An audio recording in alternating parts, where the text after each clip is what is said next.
to not need it to be so. Your reality is the platform that you bounce off of. But if you let it be what you're giving your undivided attention to, your reality will hold you apart from your motion forward. What do you expect?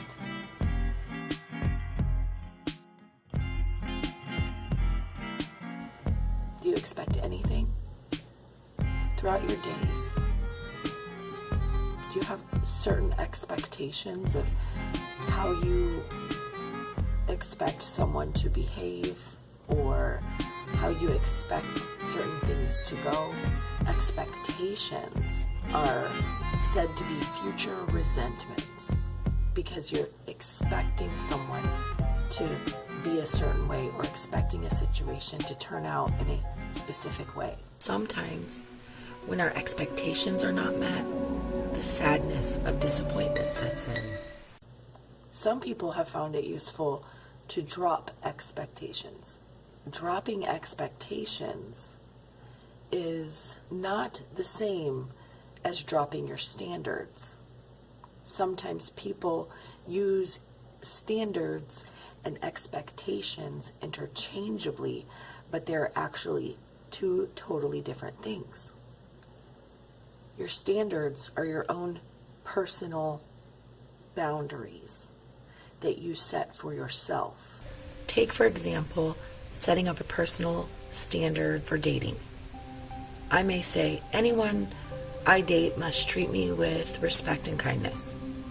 By saying that, I am setting up a personal boundary of what I am willing to accept from another person, and that is then my standard. Expecting things to go well, I think is a very encouraging way of looking at things, but not needing it to be any particular way. Expecting that goodness to flow, but not needing it to flow in a certain particular way.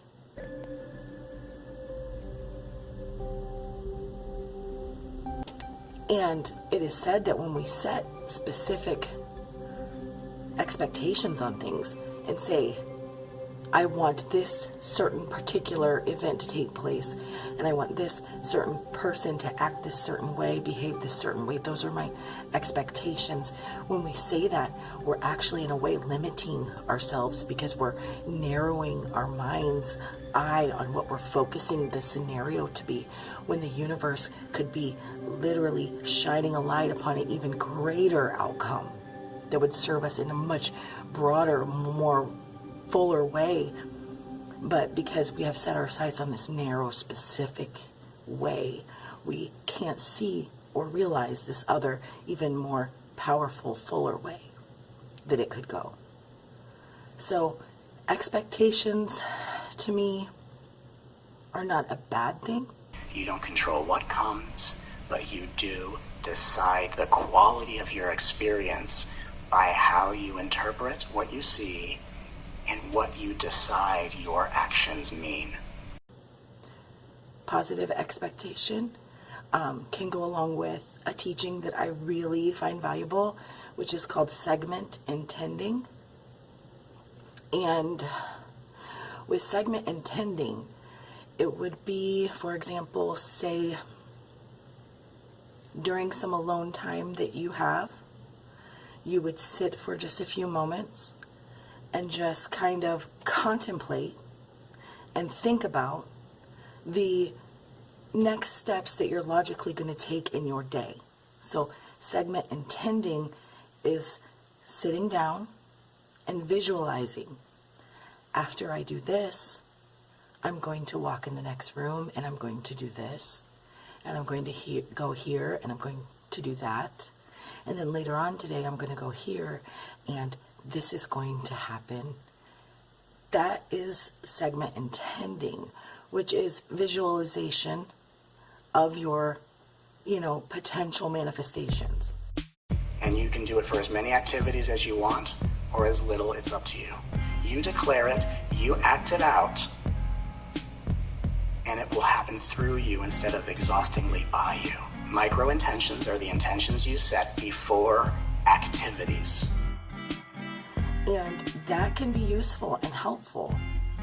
But like I said, I have found for myself coupling that with the notion that no specific way has to come about. You're not trying to state an outcome. You're trying to formulate a sentence that suggests no matter what outcome or circumstance comes my way, here's how I intend to deal with it. You're telling your subconscious mind the way in which you wish to experience what will come your way. Whatever flows to me, I can look at as like a gift to unwrap.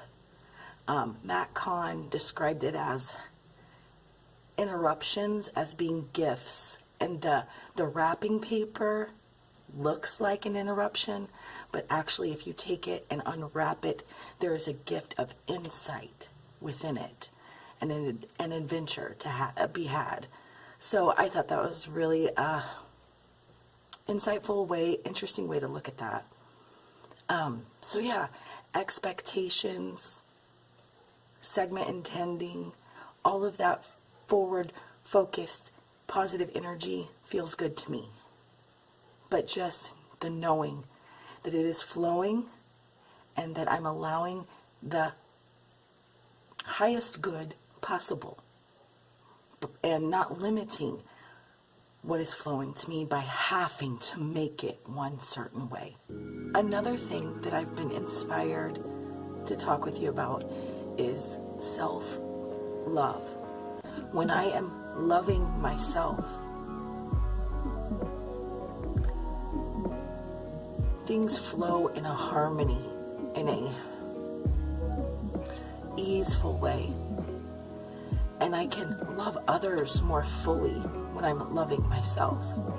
But there have been times where I became intoxicated with this physical reality and I forgot my own worth.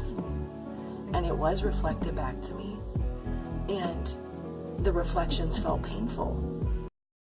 It's only your perception of your alignment that's ever in question, because the alignment is always there. The source energy is flowing through you. Every cell of your body is a recipient of it. So you are already in connection with source. But sometimes you think thoughts, sometimes people think thoughts of unworthiness, which doesn't let them realize it. Or sometimes they're mad at somebody, which doesn't let them realize it. I had many different experiences that led me to realize love myself, not in an egotistical way, but in an unconditional way. The spiritual practice of the fifth dimension is, aside from I love you, I'm going to spend more time pointing out and looking for only what I'm doing right. Why look for the things you're doing wrong when that's not what you want more of from the universe? If you spend time focusing on what you're doing right, life's going to give you more right things to celebrate about yourself. And the more things you celebrate about yourself, the more you're going to start seeing other people and all the things they're doing right. Isn't that what you want more of? Yes, that's how you feel good now. So feeling good now is realizing that the level of your self-worth, which as it skyrockets, grounds you into your body, makes you feel comfortable in your skin, and then starts to transform the play around you to show you a version where you're more than likely going to see other people doing things that make you happy about the world you live in as a reflection of all the time you've taken to focus on all the right things you're already doing. Manifestation is you being aligned with your intuition, that when you're aligned, anything you desire is because it's what's already meant to show up. When you're asleep in Scoundrelville, not feeling good about yourself, you only know how to desire the things that aren't meant to show up just to keep you frustrated, because frustration tells you you need to feel good about yourself. You don't use it as an active practice, and this is what needs to change. And there's a lot of us that go, I'd like to feel good about myself, but I don't know how. And all you have to do is just focus on what you're doing right. Say, I'm just going to spend time cheering myself on. and focusing on all the things I'm doing right. And the things that you're doing right that are so simple that they don't even require a compliment, and the more hilarious it is, the faster you align with joy. Look at how well I am doing everything in my life. Breathing, nailing it. Blinking, got it down. Food right in the mouth. Right in the mouth. Sometimes around. Sometimes on the perimeter, right? But you get it in the general direction. Right? Awesome. Right? Maybe a little on the clothes. Snack for later. Right? Only did that so I can then further master the stain stick. You're doing everything right. Every mistake is a miracle. You're doing it right. It's just not matching up with what you want because you're hallucinating that what you want is something other than this moment because you haven't learned to feel good about yourself. And when you learn to feel good about yourself, magically, all the things you want are only the things that show up. That's called alignment. So if we can just, instead of looking at the nonsense that we all see right now and going, how is this fifth dimension? Because what you're seeing in the world is the deconstruction of the third dimension. And it's just, basically what you're seeing is polarities clashing. Right? Two different opposing sides of politics clashing.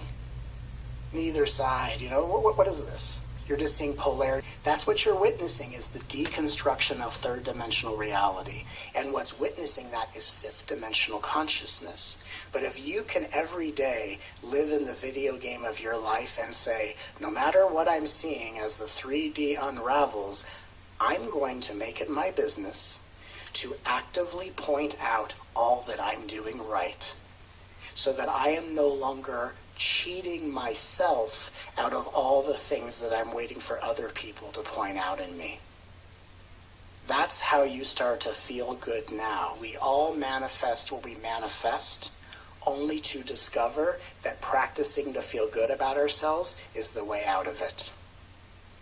So in the fifth dimension, there's no reason why you've manifested what you've manifested other than to put you in a hole, give you a chance to practice things that may work or may not work. At the end of the day, nothing else is left but feel good now. And as you focus on what you're doing right, you levitate out of the hole and you move on as a fully integrated and initiated soul.